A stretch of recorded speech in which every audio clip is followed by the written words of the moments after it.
What the hell is going on, dude? I need to lock the fuck in. Like, I have just been eating so shit. Like, ever since my birthday. Before my birthday, really. Yeah, okay. And, like, I just can't pull my finger out.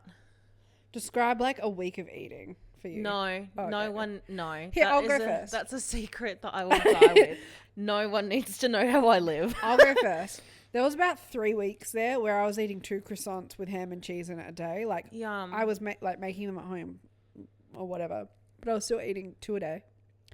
Coles do these, like, extravagant chocolate brownie caramel cookie things. I love that you call them extravagant. No, they're, like, the best cookies I've ever had in my life. Yeah. And they... If they're on sale, because they're like $5.30 for a pack of 4, right? They're so expensive. $1 a cookie. But I have been, like, I managed to catch them on sale for like $2.50 a pack. So I bought 3 packs, naturally. So I'm out here eating like fucking 2 or 3 cookies. And they're big. You're that meme of that like goblin witch thing, and she's like trotting along the fucking lake with her bags. Yeah. That's you. Me with the cookies. I've been eating that. Like there's no tomorrow. And Cheezels. You know what? I will eat the whole bag in one sitting. It's so bad. No, same. Those Cheezels and what do they call it? It's like those Lifesaver fizz stick things. Oh, yes. Oh my God, they're so good. Yeah.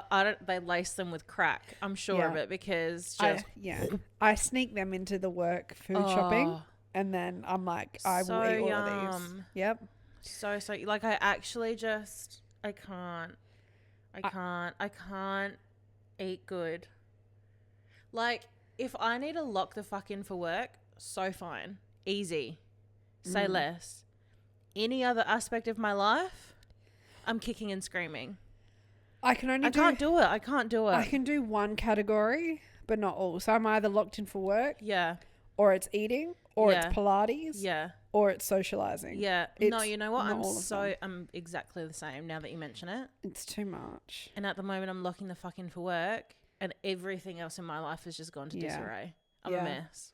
Yeah. It's the laundry machine that just went off. Yeah. That should have been done 2 weeks ago. That's questionable. Oh, yeah. Like literally not leaving my house. I just don't leave my house. I don't see anyone. Yeah. I don't speak to anyone. In my downtime, I'm just playing Monopoly and watching reality TV. I absolutely had seasonal sadness this week, I reckon. That was me last week. I think it's because, though, I just haven't been exercising as much as I should. I've been eating like fucking shit. Yeah. My routine's out of whack. Yeah. I'm a mess. Yes. I'm a fucking mess. You have to rebuild one building block at a time. Oh, God, but I just want it all done now. No, it's fine. I just need to figure myself out. It's fine. You've done it before. You can do it again. Yeah, absolutely. But I just hate being here. And then you got the flu shot on top of that. And it's such a treacherous journey. Literally, like, I have been knocked for 6. And you know what? Because they're free with work, right? Yeah. Okay. Love a free thing. If it wasn't free, I'm not spending $21 on it. Let's be fucking real. Yeah, agreed. The flu is free. What's the girl to do? Yeah. I go in there and I'm like, no, like I want to get it done this week or I'm not going to get it done at all. Yeah. The only time that they had free was 5:10 on a Friday. I'm like, yeah, say less. Do they do it at work? Didn't fucking think it through. No, I had to go to the chemist to get it done. But it was in Rundle. And I get it done and I'm like, hang on a damn second. If I'm going to be diva down, why am I doing this at the beginning of my weekend? Yeah, when I don't get paid to be diva down. When I've got a weekend full of activities as well. Oh. As the prophecy is foretold. I wake up Saturday, can barely keep my eyes open. 50% of the weekend had actually already passed at this point. I could barely keep my fucking eyes open. Hot to the touch. Nikki's in here with the heater on. I'm like, why is that glowing red? She's like, I'm cold as fuck. I'm like, I'll see you later. I need to go to bed. This is not right. I am not right. I'm the problem. I gotta go. G2G. And just, been out for the count ever since. Do you know what though? I feel like I'm on the up though. I'm on the up. Yeah, you are. So yeah. I don't know. Like I was like, oh, because like everyone is sick at the moment and there's Yeah. something going around the office. And I was like, either it's the flu shot No, it's definitely the flu shot. or I'm getting sick. But I'm feeling better than It's what I gonna did be yesterday. fine. It's fine. It's fine. Okay, so this is my recommendations to get us out of our rut. Okay. You know, yeah, okay. I'll hear you out. Do you have plans next weekend? If you're suggesting that I make plans, I'm actually No. Hear me out. I'm going to yodel. Hear me out. Okay. What if next weekend we go and see Lilo and Stitch in cinema? We need to discuss that because I have not heard good things. I don't give a fuck if it gets 1-star rating. Okay. I am not seeing Lilo and Stitch. Okay. I'm seeing it. Okay. You can come. Okay. Or you don't have to come. Okay. My other thought was we could go get a fun drink. I've been seeing some cool fun cafes. Like there's one that does this like foam milk like whole thing. That's so your vibe.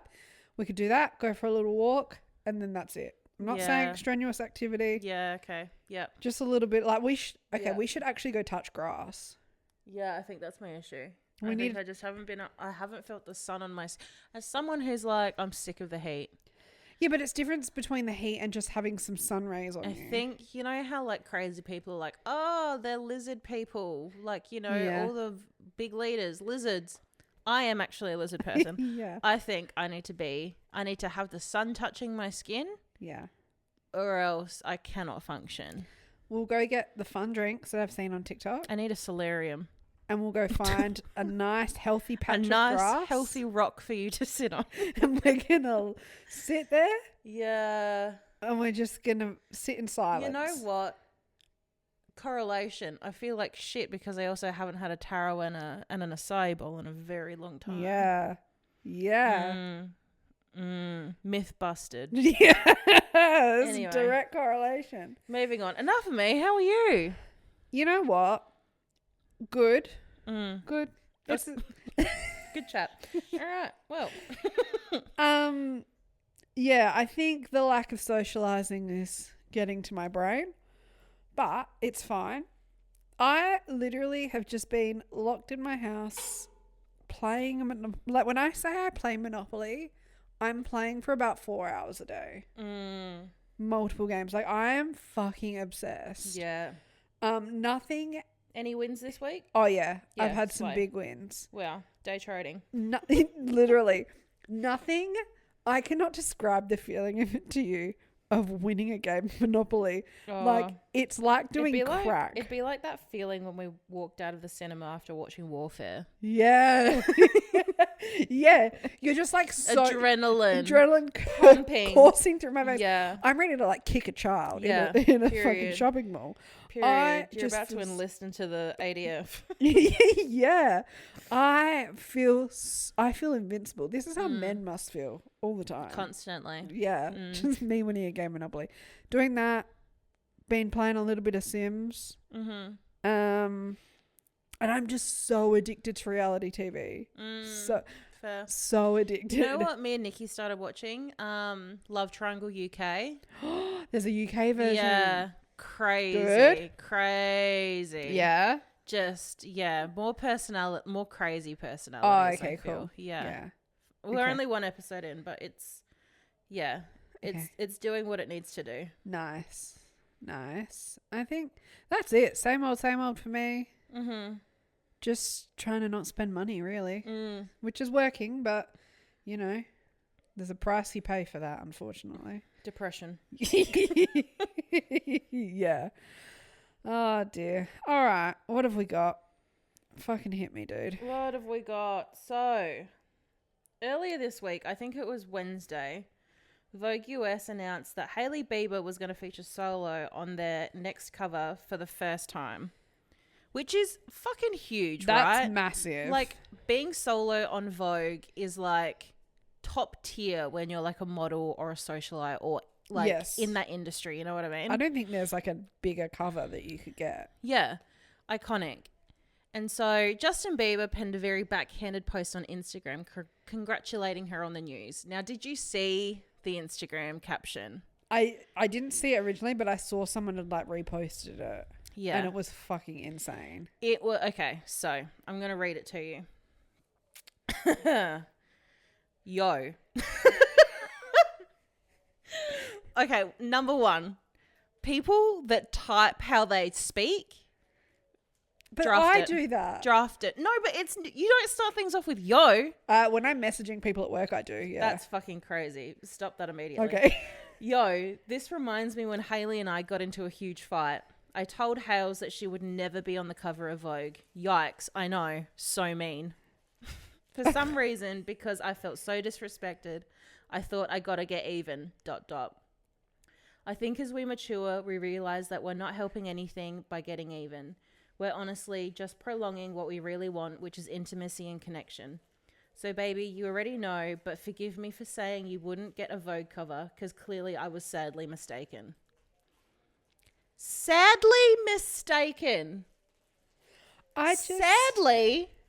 Why are you... There's so much to break down there. Why would you admit to that publicly? Because he's not afraid of Hayley in the slightest. And this is my issue. I feel like all men should be at least a little bit afraid of their partner. Oh, yeah. Yeah, I'm about big the fan. about the clap back. Yeah, I'm a big fan of This that. man, free speech, Oh, 24/7. To be that publicly disrespected by your partner. Wow. Like, it's one thing... like, it's so disrespectful that he ever said that to her in the first place. But then to go, hey, remember that time that I said that you were nothing in private? I'm going to tell the whole world. On, like, the biggest moment of your whole sorry, career. Justin, one of us has got to work and be employed. What the Yeah. fuck are you doing? We can't all just do drugs and not do anything for a living. Here's an idea. How about you get back into that recording studio and hustle? I saw a video Hustle. of him performing at like one of SZA's concerts. Yeah. I'm assuming that's recent. And he looked allegedly like in big capitals, so drugged out of his mind that SZA like grabs his chin to hold his head up because the dude's like fucking falling asleep mid performance as if to be like, wake the fuck up. Why are you like, I just don't even know where to begin. Like, why would you air out your dirty laundry that publicly? Yeah. That fight did not need to come to the surface, honestly. And why are you telling someone that they will never be on the cover of Vogue? Because he's an arsehole. Like, that's so fucking mean. Yeah. Like, what a fucking loser. You know what? I've always really liked Hailey Bieber, and I think she deserves so much better. What I will say, though, is like, and I don't know, it's a fine line between like sticking around and working through shit with your partner and then calling it quits. Like, when do you do that? People like Hailey that are like, you know what? I'm in it for the long haul. I'm going to work through this. You know, I think he can get better people than I could ever be. Oh, yeah. The second I got a hint of a man doing anything annoying, done. It's not worth it. If that was my partner and they posted that about like some huge thing, like if I just got a promotion at work or something and they posted something like that, Dead. We ride at dawn. Oh, that is a call to arms. I'm sorry. You are not hearing the end of that. No, yeah. No. And you are immediately getting a finger trap. You do not deserve the use of thumbs. No. Get the man a finger trap. You're actually losing phone privileges. Yeah. Okay. You can communicate with the outside world by fucking pen and paper. I'm getting you a Motorola. Yeah. With a prepaid SIM. You get $20 a month. Yeah. That's your allowance. You get no socials for you. You get 3 contacts in your phone. Yeah. Me, your parent, and Saypol. Yeah. That's Period. There is no one else that you don't actually need to speak anymore. No. You've said enough. You've said enough. Wow. It reminds me of when Keke Palmer, I think my understanding of the story is like her partner had just broken up with her and she was like, okay, whatever, I'm going to go out and have a girls' weekend in, I think it was Vegas or something. So she goes out and then these photos came out of her like partying. And her baby daddy, who she'd broken up with, who like literally broke up with her, posted publicly being like, you're a mother, like how could you be like something along those lines. Yeah. And she was literally like, fuck you. Period. Yeah. Cool. That's what like, nah. Don't just anyway. Justin Bieber edited the caption of that post and he just changed it to emojis. And I was like, well, took you long enough to see the error in your ways, to be honest, because everyone was ripping him a new one online. But anyway, Hailey also did a What's in My Bag video to like supplement her Vogue cover. Yeah, love a What's in My Bag. It's so funny. She takes the absolute fucking piss. She like has this journal in her bag and she's like, yep, this is my journal. This is literally my life. Like I will write down every single thought that I have during the day in this. And she like flips through it and it's empty. She's like, Bible. Yeah, anyway, love. it like kind of showed her in a light that I'd never seen her in before. Just taking like the piss out of like herself and like her nepotism and stuff. And I was just like, you know what? Big fan. Big fucking fan. I think she's cool as fuck. I love Hailey Bieber. I really, really like her. Like if people looked at me, they wouldn't think that I take style inspiration from Hailey Bieber, but I do. Yeah, I'm the same. Mentally, yeah, I'm the same. Yeah. I really like her. I think she has just always been really private and reserved because ever since the like Justin and Selena stuff, the public have absolutely alienated the fuck out of her. And so I think she just doesn't put anything out there. But then it just, again, it's a catch-22 of like, you don't put your personality out there and people rip you to shreds anyway and then say that you've got no personality. I think that's very much what her Vogue interview is about as well. Yeah. Kind of delves into that a little bit. But yeah, fucking... She deserves so much better. Justin Bieber, yeah, finger trap and no social privileges. Thank you. Yeah. That's all that I had for pop culture this week. Yeah. It's been a bit of a slow week, to be honest. Yeah. Well, let's dive into what we've watched, dudes, because I really want to talk Love Triangle. Yeah, okay, cool. First of all, thank you so much for this recommendation because this might be one of my favorite reality shows, right? It's so fucking good. And like I hear no one giving it its flowers. No, not enough people are talking about Love Triangle. It's bullshit. Yeah. You know what, actually? Call to arms. Producers, have us as the host for the reunion next season because... I must say, Chriselle did a good job. She did a great job. To be fair, though, no one can host a reunion like Andy Cohen. I feel like I have been like... Yeah. I start at the top of the top and now I'm like... No one just bats an eyelid, to be honest. It's because Andy Cohen has relationships with these people and he knows them really well, which makes it so... different, like whereas Chriselle's just coming in, you know. I love this show. Chloe from this season followed us on TikTok. Stop it! Yeah, girly pop. Yeah, she commented on. I clipped us saying that Bernie was just trying to like, you know, turn her or whatever, and she commented like love hearts on it, and I said we will fight anyone that you need us to fight. Nah, facts. Period. Like. You again call to arms. A call to fucking arms. That's the theme of this week's episode is just call to arms. Nah, period. Nah. So the finale. Let's talk through the finale. So I don't like the way that they structure the finale. I feel like it was very rushed. I don't know. I just feel like it was kind of like, oh, everyone's leaving the house, and then it's like, oh, who are we gonna pick? See, I'd never watched the show before, but in my mind, I thought that it would be like the singles, like a panel, kind of, not a panel, but almost structured like America's a Next Top Model, and then they show you the photo. And they'll have like the singles up there, and then their two people will come out, and they'll be like, I just don't think we connected, and then it's like, I choose you, or I don't choose any of you. Like the Dance Mums Pyramid.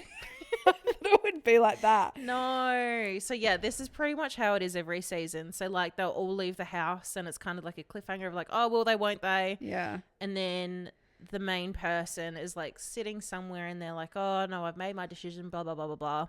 Then someone walks around the corner and it's whoever they pick. Yeah. But yeah, very much kind of similar to like how they filmed the finale for like The Bachelor, for example. Yeah. Very similar vibe. Yeah.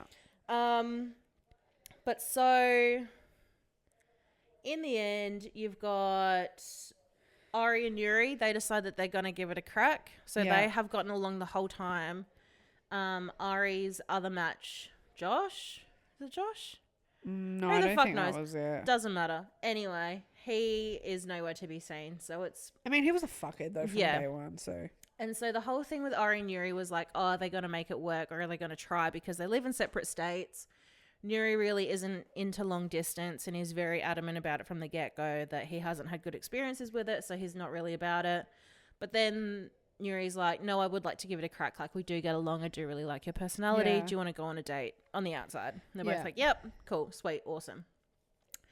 Peyton ends up picking Jordan over Dante for whatever reason. I mean, I wouldn't have picked Dante, and I'm glad that she didn't pick Dante, but I think she should have picked neither. Yeah, she should have just walked away. I really wish that she could have seen that Jordan really only turned it on because he didn't want to lose a competition. But anyway, she picks him. She's over the moon. She's really happy about it. Jordan kind of seems really like happy about the decision too. So it's kind of cute. You can see Peyton's wall kind of like coming down a little bit when she picks Jordan, which is really sweet.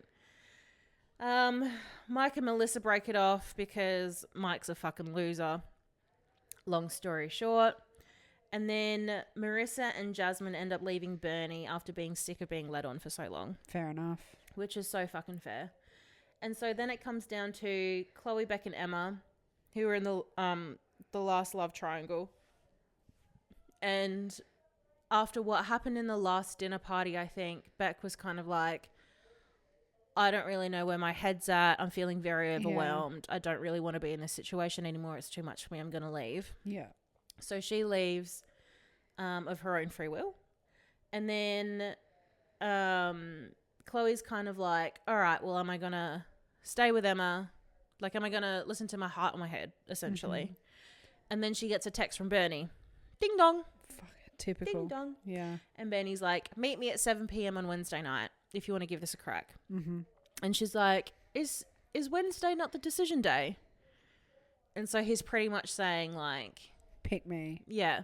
Pick me. Choose me. Love me. That was really good. And so, God, poor Chloe. Like, honestly, that would be such a hard decision to make. But she keeps coming back to the fact that Emma was, like, really into Chloe. And then she kind of backpedals and is like, oh, but I also really want to see if anything transpires with Beck on the side as well. Yeah. And Chloe's really big on, I want to be with someone that picks me. Yeah, which Bernie kind of did. Which, yeah, Bernie very much clocked her, was obsessed, and like followed it all the way through. Credit where it's due. And do you know what? I will say I am the exact same. If I was in a situation where someone was considering someone else, I'm just like, you've got to be all for it or it's not worth my time. So 100%. I don't blame her for it. Yeah, absolutely. Know. I loved Emma and Beck, to be honest, but yeah. Yeah. And so Chloe meets up with Emma and she's like, look, we've had a great time. I really appreciate you as a person. Yeah. But I just can't look past what happened. It is what it is. Yeah. I'm not picking you. All well and good. Yeah. And then you cut to Bernie and he's waiting at the spot at 7 p.m. and he's like 100% sure that Chloe's not going to come. And it gets to 7 o'clock and he's like, oh, she's not here. What the fuck? Like, I've made a boo-boo the fool of myself. Mm-hmm. And then round the corner comes Chloe. I get it. It's easier to see this stuff when you're watching something that's been produced. Yeah.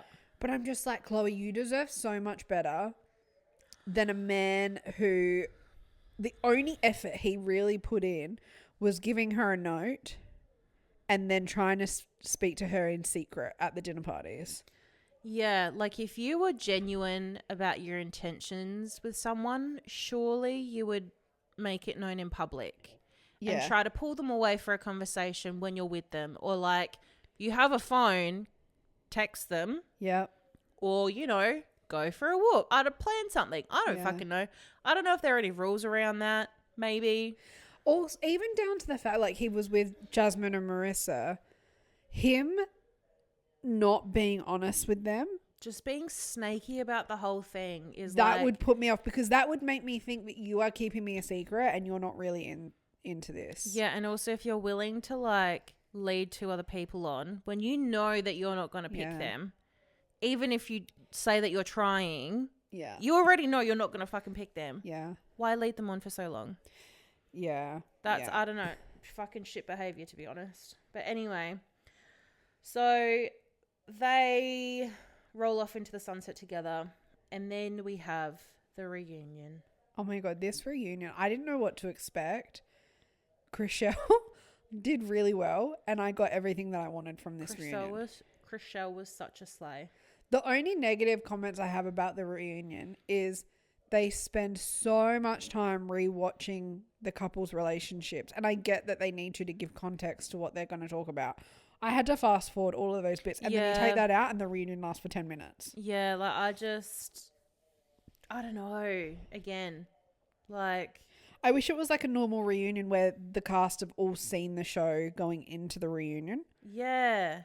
That would make it, like, do your own homework. And then give me your notes. Yeah, give me your show notes. Let's discuss. Yes. Yeah, 100% agree. So anyway, you're going through each couple and whatever, and we'll just talk about like the key. I mean, all of them are key ones, but yeah. So Peyton and Jordan are there. Dante's there as well. And Chriselle's like, oh, like, how are you guys going? Like, are you still together? She's like, yeah, we are. Like, yeah, you know, talking about like moving and like, you know, living in the same state or whatever. They both seem really, really happy. Then Chriselle's like, let's watch back through the tapes. Yeah. And so then it picks up the first dinner party. Yeah. Where Jordan's like still mic'd up, but he's off camera.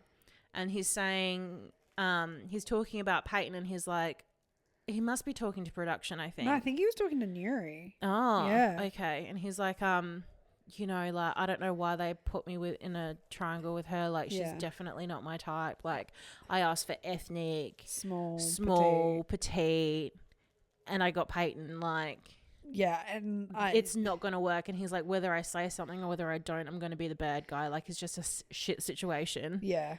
Peyton's jaw is on the fucking floor. Do you know? I'll tell you what. I haven't actually checked to see if they're still together. I would have literally broken up with him right then and there. Like, you have made me a fucking fool. I could never trust someone who has said that about me to someone else and then flip the script and be like, no, I actually do like you. No, you don't. See, I can kind of, like, it depended on what his reaction was like hearing back what he had said. Because I feel like, okay, I'm not everyone's cup of tea looks-wise. But I feel like once you get to know someone, that matters less than what their personality is. So if this is literally like after the first week of knowing me, if you're like, oh, that's not my type, I'd be like, you know what, fucking fair cool. Yeah. Fair fucking cool. But then if they turned around and they were like, after watching it back, being like, look, that was an extremely fucked up thing to say. I wish I never said it, but I said it, like taking accountability for it. But then being like, but I got to know you more after that. And like knowing your personality and knowing what you have to offer is just like so much more and so much more attractive now. Okay, fine. I could live with that. I don't know. I couldn't look past it because in my head, the person, if I'm going to date someone, it's someone that would never let those words leave their mouth in the first place. Like, he never should have said it in the fucking first place. I think that says more about his character, and that to me, I would be like, no, we're done. See ya. Pack your bags. I'm not moving state. Oh, no, for a man that was like, I wanted someone that was ethnic and dead. You have fucking Spyro hair, like the dragon. Yeah. Like you know what? That is quite a similarity. Yeah. Like, and you look like the St. George Bank logo, and you want to criticize how I look? Yeah. Fuck off. Yeah, I don't know. I couldn't do it. I feel like I could, for the right person, I feel like I could look past it. But then in saying that, the right person wouldn't say that shit in the first place. Yeah, period. So, interesting. Yeah. Okay. And then Mike got rinsed, which was good to see. By literally everyone. I get it. He's like a fucking narcissistic asshole. But it just blows my mind how narcissistic he really is. Like how he just cannot see how wrong he is in any scenario. The minute anyone tries to hold him accountable for anything, he's like, this is a fight. You're being very condescending. And it's like, well, no, I'm just holding you accountable to what you fucking said. Yeah. So, and then, I don't know, just how he is as a person. Oh, so like, he's infuriating. never, ever going to find a woman of substance being the way that he is, respectfully. No, he's not. And yeah, I don't know. It's crazy to me that someone can be that locked in to being fair, but And then he's like, oh, I don't deserve love. I know I'm a shit person, blah, blah, blah. Well, Fuck then off. fucking change. Sorry, you're not getting the sympathy card from me. Don't play the victim card when you're the sole reason that you're in this fucking situation. So, yeah, literally. Anyway. And then, who did we have? Oh, Ari and Yuri. So, they were going to test it out. See, how you feel about the Jordan situation is how I feel about the Ari and Yuri situation. What do you mean? In that, like, he was adamant to a T that because he had poor experiences with long distance in the past, he didn't want to give it a shot with Ari. Yeah. And then Chriselle kind of asks, like, oh, well, Ari said that she's kind of considering moving to the Gold Coast for work. If she was to move, would you be interested in pursuing something with her? And he's like, well, yeah, of course. Like, we've got a good connection. Like, if long distance wasn't a thing, like, absolutely. Like, we get along like a house on fire. Abso-fucking-lutely not. I'm sorry. If you're not willing to put in the fucking work, Yeah. why the fuck should I change my life and bend over backwards and be convenient for you? And that's the only time when you're considering wanting to be with me. Get absolutely fucked. No, I 100% agree. I back to what Chloe was saying, you have to be 110% like willing to move mountains, and that's on both sides. But if you're not coming into this being like, I'm literally willing to put everything on the line for this, don't want to know it. And like, how dare you base your experience of me on past experiences that you've had with someone else? Yeah. Just because it didn't work with someone else doesn't mean it's not going to work for us. I think also because he was younger, he was like 26. Yeah. I think that also does play into it. Like, if he was in his early 30s, I don't think he would be as blasé about the whole, we live in different states, it's probably not going to work thing. Like, he would care more because he's probably closer to wanting to settle down, whereas Nuri was like, I'm nowhere near wanting to settle down. Yeah. So he's still like live, laugh, loving. Yeah. And a man It's that just gorgeous, like, please. It's just so upsetting because they was such a cute couple together. Oh my God, I loved them. And Ari looked stunning at She's that reunion. Oh my God. unreal. What a woman. Unfucking real. Couldn't be me. I'd rock up in this. No. Couldn't even try. I am a production team's worst nightmare. They would need to up the budget to get someone to do hair, makeup and pick my outfit, because if you don't have someone doing that for me, this is what you get. I don't wear makeup. Clearly. Right? Like, it could This be is what you get. I could be invited to a royal wedding and I'm not wearing makeup, and I just feel like that is a TV set's worst nightmare. Oh dear. Who else? And then lucky last. Let's go Bernie, Marissa and Jasmine. So Marissa and Jasmine rinse Bernie on the couch for not having put in effort. He's claiming that he just wasn't feeling it and that he was, just trying to be vague or whatever, which is a crazy thing to say. I don't know why you would be vague about people's feelings. And they were like, whatever, you didn't put in any effort. And he's like, I did put in the effort. And they're like, no, you didn't. Yeah. And then it goes, Chriselle goes, let's watch some footage. Yeah. And it shows the footage of like when Chloe gets the note from Bernie and reads it out, and then them at the dinner party where they sneak away and go snog on the couch, and everyone's face on that couch was just like, like everyone was so shocked. Beck got so upset she had a panic attack and had to walk off set and then come back. Emma was in tears. And crazy. But then it gets crazier because so Chloe and Bernie obviously choose each other, and then they talk about how they've been hanging out for the last few weeks since filming. He took her to the Blue Mountains for a weekend, all this kind of stuff. And then Chloe goes, and then he broke up with me last night, literally the night before the reunion. Just said that we don't have the same sense of humor. Like, it's funny because that is such a fucked up reason and scapegoat to fucking break up with someone. I feel like having... And also that means that you're not fucking funny then. Men don't have a sense of humor, actually. Having the same sense of humor as someone is something you figure out within the first 2 times of hanging out with someone. That's a pretty early thing to figure out. It doesn't take you 3 weeks, a trip to the Blue Mountains, and then a reunion. And he's like, oh, like, I just felt like I couldn't be myself around her. And if I can't be me, then, like, what am I doing here? And I'm like, oh, so you're a fucking piece of shit then. But right. You know what? We have, when men tell us who they are, we have to believe them. And he came into this show being like, I am a fuckboy. I, don't consider other people's feelings.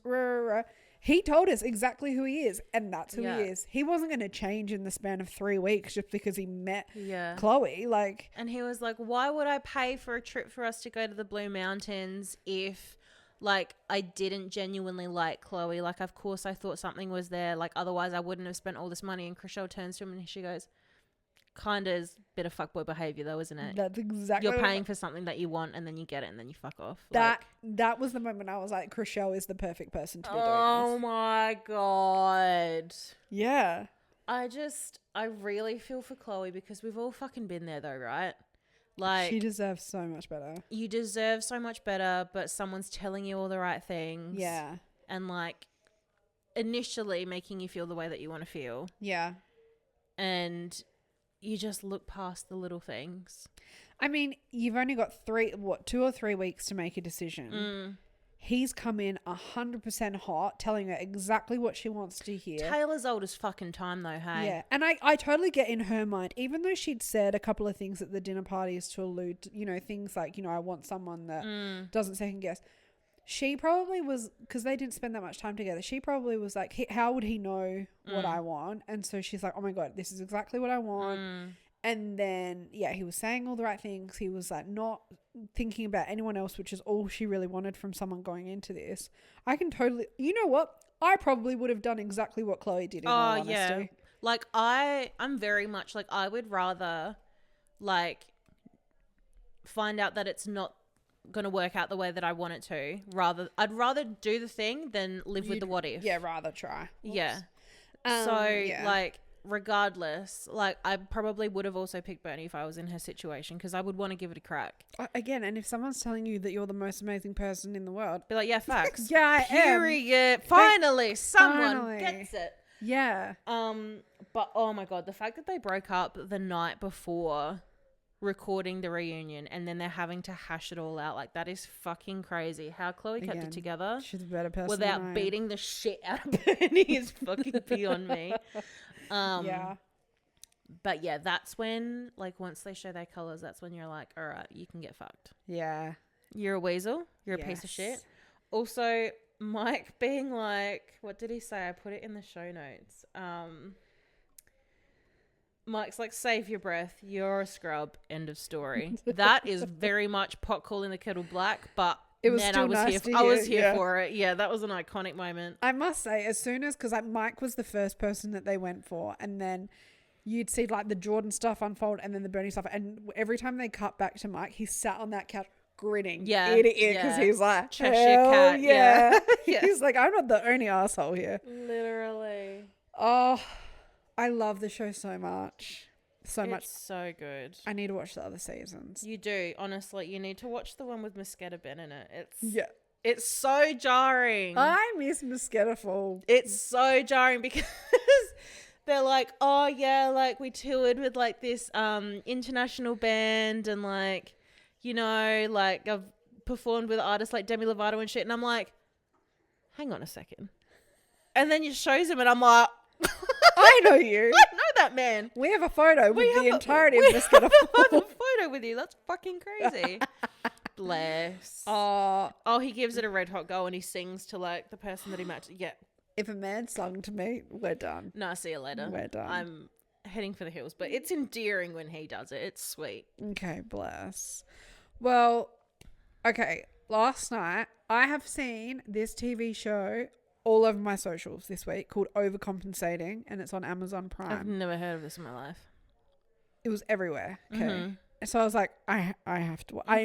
I needed something to watch for the pod that wasn't. I can't come on here and talk about Vanderpump Rules, right? Mm-hmm. So I was like, I need something. Let me watch this.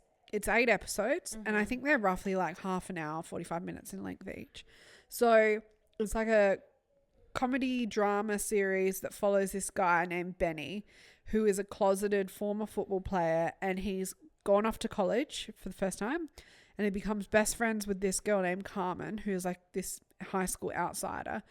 And because there's this whole thing of like, you need to get laid on your first night at college, otherwise you'll be like bullied and known as like the person who can't get laid. So they try and hook up with each other, but it doesn't work. Anyway, turns out they like form this like friendship, and it's just like, you know, friendship struggles and horrible hookups and parties and stuff, but it's like in a palatable, like fun comedic way. It's very similar to The Sex Lives of College Girls with Renee Rapp in it. And I loved this. Yeah, right. This was such just a lighthearted, fun, even heartwarming watch. Mm-hmm. Caleb Heron is in it. Mm-hmm. Kaya Gerber randomly is like, I don't think she has any lines. She's just like one of the other college kids, but she's in it. Adam DeMarco from White Lotus season 2 is in it, and I will say the last few, like he is very much a fuckboy in this, like, you know, an arsehole, but God, he's hot. He's like, when he's good, he's so hot, and I was like, wow, love you. I don't know. I feel like you would like it. Yeah, okay. Like, it is really, really good. Highly recommend. I can see why it's getting all the hype that it is. It was just such an easy. I binged the whole thing yesterday. It was very good. Short episodes? Yeah, they're like about 30 minutes, I would say. Oh yeah, I could commit to that. Yeah, and it's only 8 episodes. Oh yeah. Which is good, but just so heartwarming. Like, especially like Benny's character, like.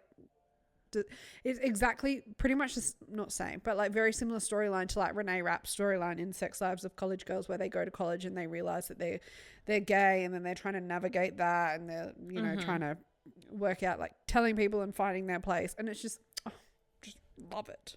Bless. Love it. On a completely different note, I also watched A Deadly American Marriage on Netflix. I watched that too. Oh yeah, folks, we're fucking on 2 for 2. 2 for 2. Hate to see it. Okay, so for those playing at home, this is a new documentary which has gone, like, it's really popular at the moment on Netflix, about a man named Jason Corbett who was murdered by his wife and her father. So her name's Molly, and then I can't remember what the fuck her father's name is. Tom? Sure, Tom. And it looks at the case as a whole and the theory on whether Molly and her father actually did kill him, like, just, you know, out of murder, or whether it was self-defense as they claimed it was. So, bit of backstory. Jason was a widow. So his first wife, Mags, died of an asthma attack. So Jason is Irish, Scottish, I want to say. One of those, and was living over there, and his wife Mags was from there, whatever. She passed away from an asthma attack. They had 2 very, very young kids. And then following Mags's death, he searched for and hired a full-time au pair, which was Molly Martins, who relocated there we go. Who relocated from the US over to Ireland to work as the au pair for Jason and his family. Their relationship eventually became more than professional, and they got married in the US in 2011, eventually settling with Jason's kids in North Carolina to start their new life together. So Jason's death was one night he was beaten to death by his wife Molly and her dad. Like, it was so gruesome and so, what's the word? Brutal. That the people that, what do they call them that look at the dead people? Coroner. They couldn't tell you how many times he had been hit with the bat and the brick because there was so many hits and they overlapped, which is insane. Like, literally. That's exhausting. This is very graphic. So, like, if you can't trigger warning. Yeah, fast forward or whatever. They were saying that he was so badly beaten that when the coroner, like, had his body on the examination table, literally a part of his skull just fell off. That's fucking crazy. Which is fucking insane. That's wild. And, like, the photos of the murder scene with, like, all the blood all over the room and, like, the handprints on the... And so Thomas, who is Molly's dad, is living with them in, like, their basement at the time. Me with you. And so at first, like, they hear Molly screaming. Yeah. And so Molly's mum wakes up Thomas and is like, oh, I just heard something. And so Thomas wakes up and he's like, I'll deal with it. You go back to sleep. One, how are you going back to sleep after that? You just hear your daughter screaming. Yeah. Anyway, she falls back to sleep apparently. Thomas grabs the baseball bat, makes his way upstairs.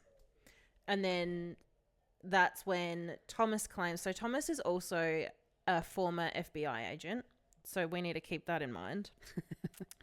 But he claims that he goes upstairs. He sees Molly and Jason's got Molly and he's like strangling her. And so Thomas just whacks Jason with a baseball bat, claiming that it was like self-defense. He's trying to save his daughter. And so they're having a little bit of a tiff. Molly's broken free. And she sees that Jason and her dad's fighting for his life as well. And so she grabs the brick off their she had it by their bed. Side table and just rips him a new one. And then Thomas is the one that calls for 911. And then obviously they get to the scene and he's pronounced dead. So yeah, because their whole thing is like claiming self-defense. This documentary... There was so many crazy parts to this documentary. I really flip-flopped through the whole thing. I still don't really know who I believe. Yeah, and like I thought that documentaries can be very biased and one-sided. I felt like this really explored all of the parties involved and what they believe happened and the motives and everything. But yeah, continue. Was not expecting Molly and her father to feature as interviews in the documentary. When they came in, I was like, what do you mean you're not in jail? It took me a minute. They'd been on the screen a few times and then I realized, I'm like, wait a damn second. That's Molly. Yeah. Why are we interviewing? Just they really, you've got to stand 10 toes on. Oh, yeah. To come out and do that. Her defense, like her and Thomas's defense lawyers, absolutely backed them in the documentary as well. And they were like, these are the reasons why it was self-defense. Like, you know, she claims that Jason was abusive during their marriage. And so she had started like secretly audio recording him and there was all these things. And then I'm like watching that and I'm like, maybe she really was a victim of DV. Yeah. But then one thing that made me question that was when they interview Mags' sister. Because that was a changing moment for me too. Yeah, because Thomas claimed that Mags' dad had said that he believes that Jason killed Mags and that she didn't die of an asthma attack. And so then Thomas and Molly's lawyers had this whole theory about how like she didn't die of an asthma attack, she died of strangulation, even though there were no marks, the damage was on the inside. And you know, coroners will have told us that they believe that she didn't die of an asthma attack, all this kind of stuff. And I'm like, oh, okay, maybe this guy's fucked. He's a scumbag, yeah. But then Mags' sister is interviewed and she was like, I was there the night that she died and Jason woke me up at like 3 a.m. being like, Mags is suffering an asthma attack. And she went out there and Mags is in the kitchen like having an asthma attack, using her inhaler, whatever, and it all unfolded. And she was like, literally Jason did nothing wrong. Yeah, she's like, Jason did all that he could to try to save her, but it was just tragically, like, there was nothing Yeah. anyone could do. Like, and so I think hearing her point of view, and then she was also like, my dad's passed away, so he can't tell his side of the story, so we're speaking on his behalf. But like, he like pretty much died being adamant that he had never spoken to Thomas about Mags or anything. Mm-hmm. And like, he not once for a second would believe that Jason was the reason that Mags died. Yeah. And I was like, well, damn. Like, Well, damn. Molly's a liar. and then other things that worked against Molly was her obsession with the kids. That's crazy. And Like, how like she would try to like pin Sarah against Jason yes. and like try to have like the siblings fight or like try to like win her affection almost. And how like as soon as Jason died, within days, she's putting in orders, like, you know, legal documents, like demanding custody of the kids. Yeah. The way that she still, like, in the interview, she was like, I am their mother. Like, no, you're not their mother. That's crazy. That was weird to me. What else? The other thing as well was I kind of ended up being like, I'm just going to go with what the kids say, because I feel like the kids, they've got nothing to lose. Like, they've lost all that they can lose at this point. Exactly. Yeah. And if they really felt like Molly did nothing wrong, wouldn't they want Molly in their life because she was the only mother figure that they knew? And they were very adamant that Molly was a terrible person. So I'm like, well, I'm going to go with the kids, I think. I don't know. Yeah. But I honestly don't know who to believe. I think like, and it's like a really hard thing, like a really hard watch as a woman, because it's like you don't want to not believe a woman when they're saying that they have been abused throughout their relationship. Like, you always want to trust a woman. Yeah. And like, I think that's why I was grappling with it so much, because I was like I don't want to say like, oh, she's a fucking lying piece of shit, but I think maybe like she might have like experienced some form of abuse, but because of how controlling she was over the kids. Yeah. And what kind of like emotional state Jason was in. Mm-hmm. Because like you can hear them arguing like in the recordings like around their home that like Jason wasn't aware of. But I'm like, how much of that is like clipping what was said beforehand? And also because I didn't know where I stood on it. So I was like reading online and some people were like, well, maybe it's like she's baiting him to make him look bad so that she could get the kids. And like, if you know that the recordings are there, you're obviously going to know how to delete some of them. Yeah. You know what I mean? Like, it's just... But I found it really interesting how like lawyers get the facts of the case and how they kind of weave a narrative to make it suit the defendant. Like... Storytellers, as Craig Conover would say, he's a lawyer and a storyteller. Yeah, just absolute, just crazy. Like, it's just so interesting, and then they just wholeheartedly run with it. I also think if it was truly self-defense, once you've knocked him down, you wouldn't keep going. No, for it wasn't even just that they'd killed him. It was they had beaten him so fucking badly that they couldn't even count how many times he'd been hit. That to me suggests that it wasn't just self-defense. But then what's her dad got to gain out of this? Like, what's the dad's beef? I think she genuinely fed him a story of the abuse. Right. And was telling him, Jason's terrible to me. If I don't leave this relationship, I'm going to die. Like, I'm scared for my life. Yeah. I think he genuinely believed that. Yeah. And he heard her scream and just saw red. That's just crazy to me. Like, I don't know. It's like you said, I don't ever want to discredit a woman because like I'm never going to back a man, that you're just not going to catch me doing that.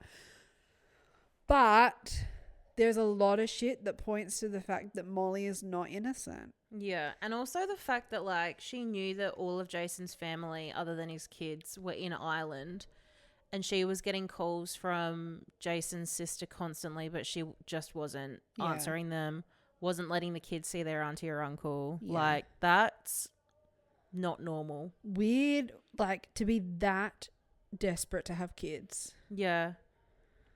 Couldn't be me. Crazy. Could not be me. It was an interesting watch, and obviously, like, really makes you think, because who fucking knows what the truth is. I almost prefer a documentary that just is very more clear cut. I hate thinking for myself. Yeah, I hate something that leaves me like having to decide what I believe. Or especially something that's not as clear cut. Like, even like when they got retried and they got like 24 months or like 50 something months or whatever. Even the judge was like, I cannot decide who is at fault here, or like what actually. I can't figure out what actually happened on that night. Yeah, like that's insane. Yeah, I also don't like being wrong, so I'm like, yeah, I would love to come in on this. Like at the end of the day, absolutely, they killed him, but it's just a matter of motive. Yeah.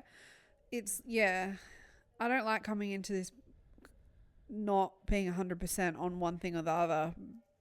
But I can't. Like, I don't know. I think, at the end of the day, if the kids are taking back what they said at the beginning. Yeah. And they're like, Molly trained us to say what we said in the first instance. Mm-hmm. We never witnessed any abuse, like, of our father abusing Molly. We said what we were told to say. Then I think we kind of have to... That's all I can put it down to, is like, run with that. You just got to run with the kids, because they're the ones that lose the most out of all of this. Yeah. So, fucking crazy shit though. But yeah, really, really interesting watch. If you like thinking for yourself, watch that one and let us know what you think. Yeah, I'd be very interested to know what people think. What's your take? The gist that I get online is that a lot of people think Molly... it wasn't self-defense. Yeah, agreed. Yeah. Because, again, the way that it all went about, like, the crime scene, it just doesn't add up. And, like, the way that she was so obsessed with positioning herself as their mother, like, it just... Too much. Doing too much, girl. Questionable shit. Okay, moving on. We read, for book club in May, The Ministry of Time by... Kaliane Bradley. This was your pick. Although I think someone recommended it to us. Yeah, Em picked it from book club. So this was our pick. So I'm going to read the synopsis and then we're going to dive right in. We're not going to do a separate episode on this one this month because we genuinely do not have enough to say. Yeah. And you'll figure out why in a minute. Okay, so The Ministry of Time. In the near future, a civil servant is offered the salary of her dreams and is shortly afterward told what project she'll be working on.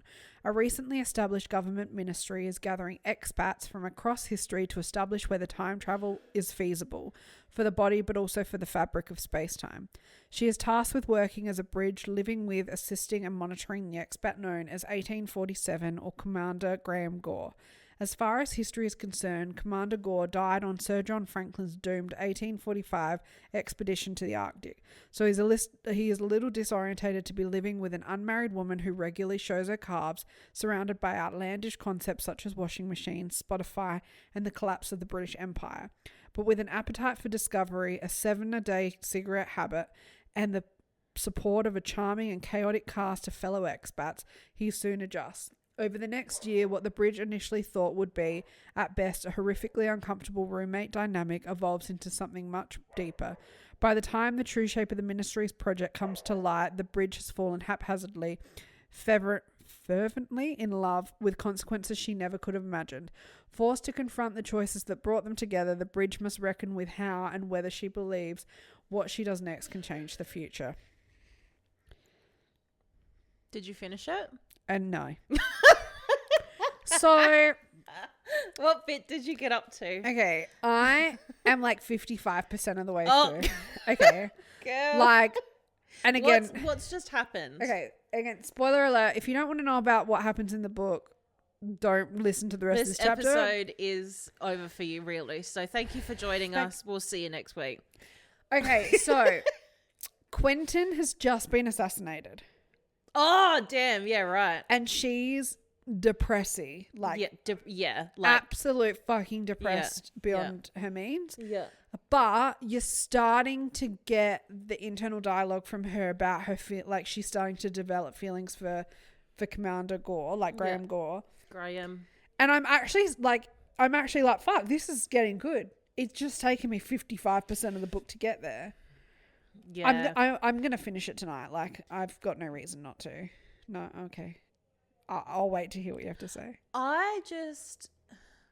My gripe with this book is the whole entire time it felt like the author right-clicked on every few words on the page and picked a synonym that looked the most jarring. Yeah. Like, the narrator, like, yeah, okay, she studies languages, but, like, she lives in the 21st century. Fucking talk like it. It's really difficult. It's really hard to read because it's not even just the narrator who you don't even learn her name, which is fucking jarring as it is. But because you're dealing with people who come from like the, 1625, 1847, all these different timelines, she's written them as though they speak from that time, which makes absolute sense. Makes fucking sense. Yeah. That's really fucking hard to navigate. I have no idea what is being said. What do you mean we're writing "Where art thou"? Like, I can't understand. Worse. I know what that means. I don't know what the fuck. What's mun? M-U-N? Yeah. I don't know. It was very hard, and I feel like just nothing really happens. Like, I could tell you what happens, but I don't want to if you're gonna fucking keep reading. Like, do you want to know? And are you going to keep reading it? No, tell me, because I don't. I would be doing a disservice for our book club if we didn't talk about it in detail. I can't even remember the names, so hang on. Let me see if I can look them up. While you're doing that, so we've got Graham is like the main expat, who's like quite charming, love him, whatever. And then there's so many of them I can't fucking remember who's who. I also I totally get why they were called like 1946 or like they were called is it the year that they were pulled from? That's what I gather. I get that, but I kept forgetting who we were talking to or talking about because it was by number. Yes. The only ones I remember, and that's because they come up more often, is Margaret and Arthur. And Arthur is like, there's one comment from the narrator that he's like gay or bisexual, but that's it. It's just a passing. And then something she says alludes to the fact that he might have feelings for Graham. Yeah. Not sure. Margaret, though, is a lesbian. Yep. And the entire book, I'm picturing her as Florence Pugh. Yeah. Okay. Yeah. Yeah. Okay. So the real big plot twist, this is the only bit that I was like, oh, shit. Yeah, okay. So, Adela, Yeah. who's like the head of the ministry or whatever, that ends up being the future self of the narrator. Wait, what? Yeah. So she's herself, but then that's future her. That's future her. So she's come back to the past. And not once she's clocked that that's herself. No, because she had all that cosmetic surgery, remember? She's like trying to change how she looks. So she looks completely different to how she did back then. But it's all reconstructive because like she ends up joining the ministry and like working on the field or something. Okay. Yeah, so that's her future self, and she ends up having a son in the future with Commander Gore. Love that. But her son absolutely hates them both. This is why I'm not having kids. And so she's trying to, and like the world in the future is in like complete disarray. Like we're in like climate change war. Like no one has clean water. There's no resources. Okay. The like, Asian countries are fighting like the British kind of for resources and stuff, and all of this, like everything's in disarray. So like to kind of try to change time, Adela and I think it's just Adela goes back in time to try to change the trajectory of how the Ministry of Time is kind of started. Right. Okay. To see if that can kind of change the future. Okay. And so she picks the name Adela because that is one of the names that was on her baby list if she was to have a girl. Okay. So you find that out. That's fucking crazy. Would not have picked that. What else happens? The crazy guy that gets shot. Yeah, Quentin. He was right. He was kind of like getting followed by these two people that were time traveling from the future. Right. Because then they kind of get into a bit of a tiff with the narrator and Graham, and they try to like shoot them into oblivion. Okay. And then they fucking kind of run away. Oh, and then Margaret dies. Is it Margaret? Oh, Florence Pugh. No, Margaret doesn't die. No, her lover dies. Oh, okay. Yeah, and she runs away. And then the narrator and Graham go to the house that she was staying at, and they're like, oh my God, she's on the run. We need to find her. Yeah. Because the people in the future are trying to kill all of the Bridges and the expats. And so they find Margaret, and then they're trying to find Arthur. Arthur's died. Arthur's gone. That's R.I.P. Graham picks up his signet ring though and starts wearing it. Cute. And then the narrator, they're all kind of like huddled in like this kind of meeting point. And then the narrator tells Graham that the reason that they've been able to be tracked by these time travelers and by the ministry is because they have tracking devices built, like inserted into their skin. Right, yeah. And Graham's like, how long have you known? And she's like, I've known this whole time. And he's like, and you didn't want to like tell me, like, what is wrong with you? And then he kind of thinks that she's that she's a part of the whole plan to get them assassinated. And so he's like really fucking mad at her. Oh. And that's when she finds out who Adela is. And then I think Graham ends up shooting Adela and she dies. Oh. Which I don't know how that fucking works for the time travel bizzo. I'm not smart enough to be fucking like around if time I travel. think about the plot too much, I'll have questions and it just will not make sense. I still my don't brain. understand what Quentin had figured out, because I know that Gore had done that drawing and narrator gave it to Quentin, and then that kind of was the catalyst for him going AWOL. Yeah, that picture is the thing that causes that allows the time travel, I think. Oh. See, like you find like everything gets told to you in the book, but I just didn't care enough about it to. It's because it's written in fucking Latin. To have it planted in my brain. Like I finished the book and I was like, oh, okay. Yeah, okay. Yeah. Like, I don't know. I think I'm partially the problem in that like time travel just makes absolutely no sense to me. Yeah, I'm the same. It doesn't. And like if you're trying to make a point about ethics, about race. Yeah, too much. Not smart enough. Way over my head. I didn't get it. I didn't get it at all. Yeah. I'm sure there was a point that she was trying to make. I think for me, like if it was written in more simplistic language that was easy and like palatable, then I probably would have gotten it more and I would have been more invested. But if I'm literally stumbling over every fourth sentence, I've got no reason to be here. And like I also didn't care for the subplot of the narrator and Graham getting together. That's the only bit I care about. I don't like, give a fuck about the rest. Romance by proximity just doesn't do it for me. It does for me. Like this man's just so fucking boring. Like he cooks, cool. Yeah, but it wasn't enough. Like there was little bits in there and I'm like, oh, you're like breadcrumbing me, but it wasn't enough. Like when Quentin gets shot and Gore, she's like getting attended to by the medics and Gore comes like charging through and like is ignoring them and he's like attending to her. I was like, wow, love this man. And that was it. And I was like, and then he just is hassling her for being depressed. And I'm like, oh. If you keep going, they do end up bussing.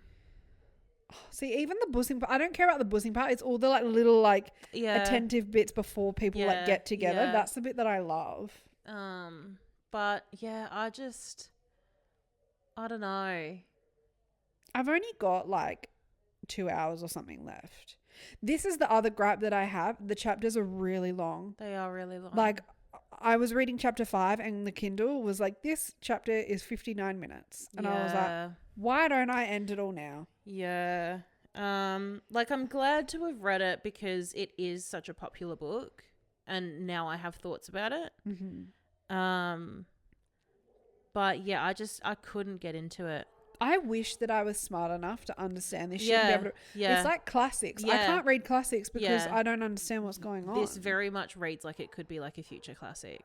Because I have no fucking idea what's going on. Yeah, and I just get mad at myself because I'm like, you're so fucking stupid. Like, just learn how to read. Like, if I went on Reddit and had someone explain to me what all the themes were and what the book was exploring, I would be like, I think that would make me appreciate it more. I'd be like, oh. Do you know what's funny? Is we're meant to be doing that for the listeners and we can't even do that. Yeah, but no. You know what? Do your own homework. I shouldn't have to do homework for you. We I don't want to do the tools. Yeah, if I don't want to do it, I'm not going to do it. I'm sorry. Yeah, look, you raise a really good point. I really wanted to like this book because I loved the concept of the book and what it was. Yeah. I just can't fucking figure it out. It's really hard to read. Me too dumb. Yeah. Me no think well without. Can't read. But you mentioned that this was going to be turned into a series, and I feel like that could be a fun time. I randomly, because I was desperately Googling something about the book because I couldn't understand what the fuck the sub-chapters were, the Roman numeral ones were. Oh, isn't that like Gore's recounting of... Yeah, it's like the expedition log or something. Yeah, but I was like, what the fuck is the point of this anyway? Yeah. I was like Googling that and then I saw an article come up that was like, literally, I pulled this from it in 2024. It was announced that the BBC is adapting the Ministry of Time into a 6-part series and A24 Films will produce it. I feel like it would be better off as like a TV show or something than a book. I feel like I'll have more understanding of it. Yeah. Watching rather than reading. I need Florence Pugh to play Margaret. Like, it is so imperative. Like, it is. I cannot see Margaret played as anyone else, from like the way that they described her looks to like her personality and everything. That is Florence Pugh. I need Margaret played by Florence Pugh 100%. I need Callum Turner in there somewhere. He could probably play Gore, to be completely honest. Arthur. Yeah, he could play an Arthur. Yeah, I need him in there. Like, who's that actor with all the freckles? The male actor. Excuse me? Actor. His name starts with an E. Who? Starts with E. I know who I'm talking about, and he has lots of freckles. Okay. That is who could play Commander Gore. At the end, you see a picture of Commander Gore, and you're way off. Oh, you're way off. What does he look like? This guy. Oh no, that's not who I'm thinking of. This guy, Eddie Redmayne. No, wrong. Oh, okay, whatever. What if I just fucking end it all? Here. I'm sorry. This is the man that every now and then I'm like lusting over. Are you kidding me? Wow. Eddie Redmayne. I have yet again been disappointed. This man looks like a character from like Scarface, but cosplaying as a costume party. Because Graham Gore was a real guy. Yeah. And like his storyline is 100% real. Besides the time travel fucking whatever. Besides the time that is, I would like to disclose that is false. No. That is hearsay. In case anyone was wondering. We're not there yet. We're not there yet. No. Like, I read that like his expedition, how he died, everything is like real. But like. Yeah. No, but okay, ignoring the fact that that's what he looks like, I think he should be played by Eddie Redmayne. Okay, just off the hinges with creative control in the casting then. Let me see who can play The main character. Little Miss No Name. I don't know. No one comes to mind off the top of my head because she's like half Colombian or something. Where is Colombia? South America. Is it? Where? Tila Tequila. Sorry. A photo of Tila Tequila just came up. Where is Colombia? Yeah, it's in South America near Brazil. Huh. Colombian actresses. What's your Sofia Vergara? It's now a comedy. Okay, what would you rate this book? Like, give me your overall rating, final thoughts, final review. Hang on. Sorry, Caitlin Stacey should play. She's not Colombian, but sorry. I love Caitlin Stacey. Sorry, anyway. Let me find out what I rated it in Fable. Eddie Redmayne is so hot, man. Oh, maybe not. I just saw a photo of him from this year in the world's ugliest suit, and I take it back. Oh no! Dive it down. Here we go.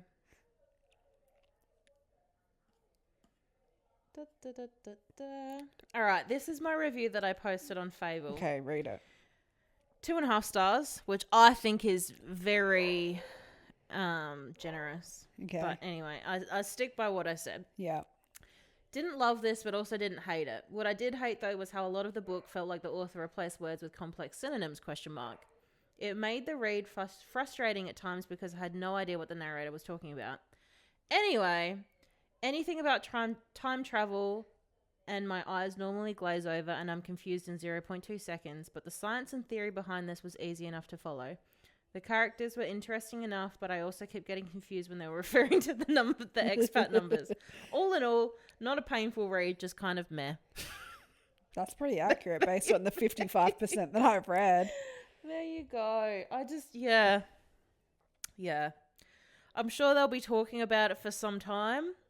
And maybe future me will come back and be like, all right, we're going to have a lesson on time travel because you need to change your mind about this book because it's iconic. That's a phase we haven't had yet. Time travel? Yeah. we could really you know how we've had our war phase? That's what I'm talking about. No, it's too sciencey though. Okay. All right. Do you reckon time travel would be a thing? Nah. You don't reckon? Mate, we can't even get fucking Wi-Fi internet to work 24/7, let alone time travel. I reckon we could figure it out, hey? I can't get my headphones to constantly connect to the thing that I want it to. And you want me to think that we can have time travel? No way. There's also a thing where so Graham ends up joining the ministry. Yeah, I'm up to the part where he's starting to get into that. He's just graduated. He kind of levels up as a field agent or something, I think. And he's really good at it. But there's a point in time where the narrator accidentally tells him about 9/11 and that triggers him to join the ministry and join the field agents. But in this version, she accidentally tells him about the Holocaust instead. And apparently that just changes time and his decisions and stuff and everything. So it's already on a different trajectory. Wow.